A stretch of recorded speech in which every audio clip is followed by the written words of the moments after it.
UFC Fight Night Vegas 34, Cannonier versus Gastelum takes place in only a matter of hours, so I thought I'd give my last minute detailed prediction and breakdown of every single fight on the card, starting with the early prelims, ending with the main event. I'm not just saying who I think is going to win, I'm giving my detailed prediction to a T, what submission is going to be used to get a submission, what limb will be used to get a KO, how each round is going to play out, what the scorecards are going to be when we go to a decision. I'm calling all of it right now, starting with the early prelim opener of Sasha Palitnikov versus Ramiz Brahimaj. I'm going with Sasha Palitnikov, and I think he's going to win this one by decision, 29-28 over Ramiz Brahimaj in a very competitive fight. I think it's going to go down like this. First round, Ramiz Brahimaj wins. Last two rounds, Sasha Palitnikov wins. I believe in the first round, Ramiz Brahimaj is going to be a little bit more athletic. He's going to be a little bit more explosive. I think he's going to time a good double leg takedown, get down Sasha Palitnikov, but I don't think he's going to get anything from this takedown. That's going to frustrate him. He's going to try and get Sasha Palitnikov down again, land some shots against the cage, maybe land a couple of big shots on the feet as well, but Sasha Palitnikov's going to be finding his range, setting up with some light strikes against Ramiz Brahimaj, not exerting himself too much. I think Ramiz is going to go for it in the first round. I think he'll win the first round. I think he'll slightly lose the second round to Sasha Palitnikov as the round goes on. Maybe he starts the second round with another takedown, a couple of big shots again, but Sasha Palitnikov starts to land some volume punches and combinations at the end of the second round. Then the third round comes around, and I think Sasha Palitnikov's going to have a field day and just win the round clearly, and I think he'll win this fight 29-28 by unanimous decision against a slowed version of Ramiz Brahimaj in the third round and the late second round. Sasha Palitnikov gets this one done as the fight goes on. Moving on up the card, Roosevelt Roberts versus Ignacio Bahamondes. I'm going to go with Roosevelt Roberts here, and I'm going to go with him by decision. I think he's just going to be a little bit better in different areas to Ignacio Bahamondes. I can see this fight going this way. Ignacio Bahamondes goes out there, throws a lot of techniques, but Roosevelt Roberts keeps catching him with a jab.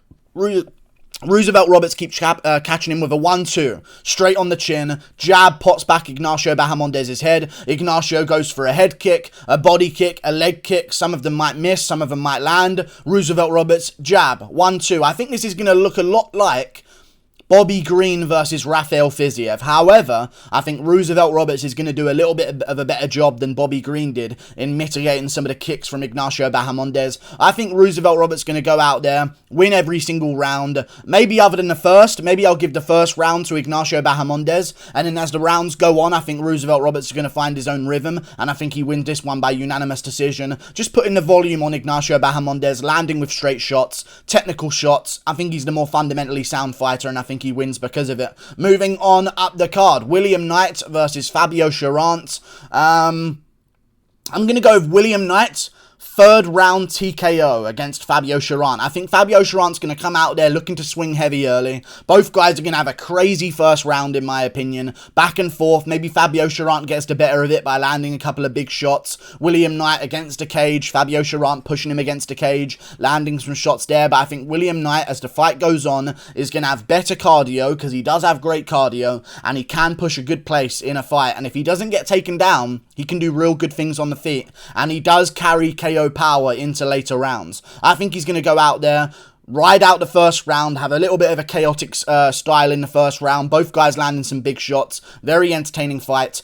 Fabio starts to slow down in the second round, then William Knight starts to take over, implement his own grappling, get on top, get the crucifix position, and land some elbows or punches from the crucifix position on Fabio Cherant and get himself a TKO win, 2 ground and pound in the third round. Moving on up the card, Malecki versus Josiane Nunes. Now, a female Brazilian that's definitely lesbian named Nunes is usually a tough person to bet against, I will say. But I'm going to be going with Malecki here. I think she's going to be too big. I think it's going to get a bit scrappy on the feet early. Josiane Nunes, I do believe, is going to land some big shots in this fight. I think she is. But I believe that Malecki is going to win this one by TKO to ground and pound in the second round. I can see Josiane Nunes landing some big shots early on the feet, catching Malecki being a little bit rusty with the hands. Josiane Nunes has got some power. She's got some speed with her hands and some good boxing technique. I think she'll land some good shots in the first round. round, and then Malecki's going to start to wear on her, push her against the cage, knee at her thigh, try and throw her to the ground, punch her in the face from against the cage, land some good knees to the body in the clinch because she's so much taller than Josiane Nunes.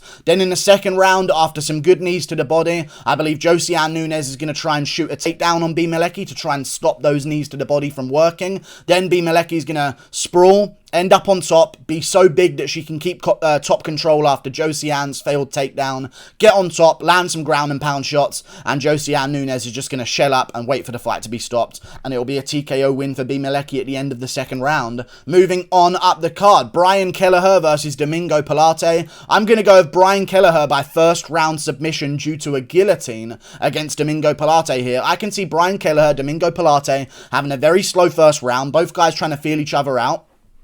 Nothing much going on. Maybe Domingo's landed a couple of jabs. He has got a reach advantage over Brian Kelleher. Maybe he lands a couple of jabs. Kelleher lands a couple of leg kicks. Kelleher lands a couple of body shots. Maybe a hook or two upstairs. Domingo's keeping his jab out there, throwing some front kicks, stuff like that. Then I believe Brian Kelleher's going to land a big shot on the chin of Domingo Pilarte in the first round. Domingo Pilarte is going to be wobbled all over the place, worried, moving back against the cage. Kelleher's going to come in like he's going to close the distance for a KO win. Domingo's going to panic, a shot takedown, get put in a guillotine by Brian Kelleher, and I think Kelleher secures this one by first round submission due to a guillotine after rocking Domingo Pilarte with, let's say, a left hook straight on the chin that makes him wobble and then panic a takedown. Moving on up the card, Austin Lingo versus Luis Saldana. I'm going to go with Austin Lingo here against Luis Saldana. I think he wins this one. 29-28 unanimous decision. I can see Luis Saldana going out there, having a good first round for himself, but I noticed that he does slow down a little bit in his fights, and I think as the rounds go on, if Austin Lingo implements some of his grappling, which I know he can do, which I believe he's going to do against a cage, on the ground as well, I think he's going to get the better of Luis Saldana, land total strikes for a victory at the end of the second round, throughout the entirety of the third round as well. You know what, I'm going to say 29-27, Austin Lingo. I think we're going to see a 10-8 in the third, but Luis Saldana still survives, but Lingo's just landing big shots on him over and over and over again. I'm going Austin Lingo, implementing grappling after a bit of a crazy first round that he loses, then winning the fight by 29-27 unanimous decision with a 10-8 in the third. Moving on to the main card, Alexandre Pantoja versus Brandon Royval. On the main card opener, I get it. I'm going to go with Alexandre Pantoja by... submission in the first round again. I think Alexandre Pantoja's got this one in the bag. I think Brandon Royval's going to go out there, start lifting his knees up, doing a couple of wild techniques, maybe throw a bit of a knee that doesn't really land, and then miss a spinning back fist afterwards, just to give Alexandre Pantoja some stuff to think about. I think Pantoja's going to be chopping at the legs, kicking at the body, kicking at the arms of Royval, which I think is going to be a great technique here. When you've got Royval who's so wild, with his arms out by his side, I think just blasting kicks into those arms, that he's not going to be able to defend himself with his forearms effectively if they're all over the place. And I think it's going to keep Royval a little bit tamed in that first round. And Pantoja's going to start slamming kicks into him, landing some big shots as well. Then I believe Brandon Royval's going to go for a bit of an exchange, lift the leg up to try and fake something and be a little bit weird. Alexandre Pantoja's not going to bite on it. He's just going to go straight for a massive shot right on the chin of Brandon Royval. And I think he's going to catch Royval on one leg, hurt him badly, get him to the ground, and then sink in a rear naked choke in the first round. Alexandre Pantoja rocks Royval on one leg, goes to the ground, takes his back, puts in the rear naked, and finishes it by first round submission. Moving on up the card, Vinc Pichel versus Austin Hubbard. I'm going to go with Austin Hubbard here, and I think he's going to win this one 29-28, man. Why is it so... You know what? I'll go Austin Hubbard third round TKO. I'll say third round TKO to Austin Hubbard against a cage, follow-up shots afterwards after hurting Vinc Pichel, but I think it's going to be more of exhaustion on Vinc Pichel's part. I think Pichel's going to get a couple of takedowns in the first round, land a couple of shots here and there on the feet as well. Austin Hubbard's going to keep getting back to his feet. I think that's going to be the story of this fight. I think Hubbard's going to keep getting back to his feet. Vinc Pichel's going to go for another takedown. He might get it. Austin Hubbard's going to get back to his feet. He's going to get another takedown. Austin Hubbard's going to get back to his feet, land a couple of shots in the clinch, lose the first round 10-9. Second round comes around. Austin Hubbard's having a little bit more success on the feet. Vinc Pichel's starting to swing a little bit heavier, miss a couple of shots here and there. I think he's going to shoot for more takedowns, get one. Austin Hubbard gets back to his feet. Get another one. Austin Hubbard gets back to her feet. Shoot a massive takedown again. Austin Hubbard stuffs the takedown. Vinc Pichel doesn't get the takedown. At the end of the second round again, I think Pichel's going to go for another takedown. Hubbard will refuse to go to the ground. Get himself back to his feet. In the clinch, land a couple of knees to the body of Vinc Pichel. A couple of body shots as well. He's got good jabs to the body, good kicks to the body. I think he'll land a couple of good body shots at the end of the second round.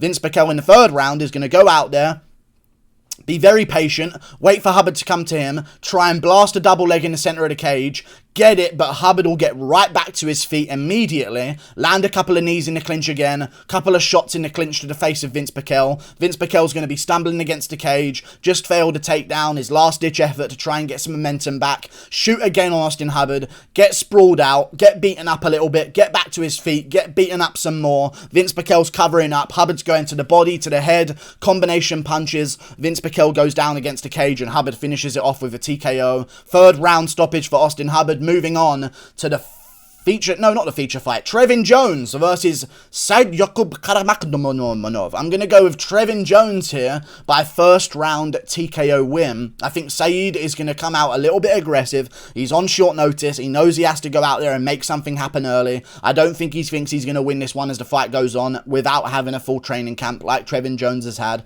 I think Trevin Jones goes out there, stays patient, sees what this person's name has to offer. Go out there, see what he's got, wait for his moment, and then Said's going to go rush in, look for an overhand, get meeting with the check hook, and I think Trevin Jones is going to be a little bit faster, catch him with the check hook, down goes Sayukub, gets back up to his feet, little bit wobbly, still looking for some exchanges, trying to land some good shots on Trevin Jones. Trevin Jones lands like a straight right hand on the chin, puts down Sayukub against the cage, and then finishes him off afterwards. Moving on to the feature fight of a fucking fight night card.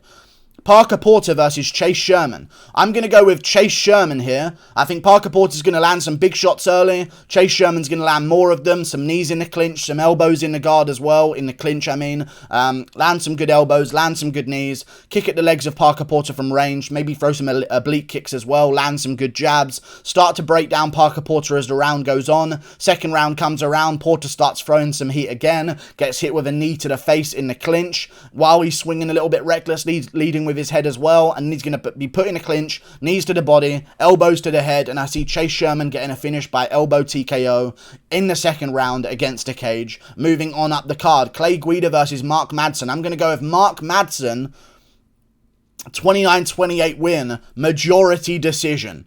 I think Mark Madsen's going to go out there, land some good shots early, take down Clay Guida when he wants to, control him on the ground, have a couple of close submission attempts, maybe an arm triangle, maybe some other stuff like that, like an arm triangle, maybe even like a Kimura attempt that doesn't really work out too much, maybe goes for a rear naked after taking the back. I think he's going to have a bunch of close submission attempts, but Clay Guida's going to keep fighting out of them, keep getting back to a good position. Mark Madsen's going to keep top control. If Guida gets back up, he'll take him back down. In the second round, it'll be a bit of the same story, but with less submission attempts. I think Guida's going to do a little bit of a better job getting back to his feet, but Madsen's still going to have the control time, land a couple of total strikes here and there, pass over the guard, take mount, take the back, have some moments on the back in the second round. In the third round, I think Clay Guida's going to start winning. I think he's going to start stuffing takedowns. I think Madsen's going to start slowing down in the third round. Guida's going to land some good shots. Madsen's going to start shooting a little bit more panickedly.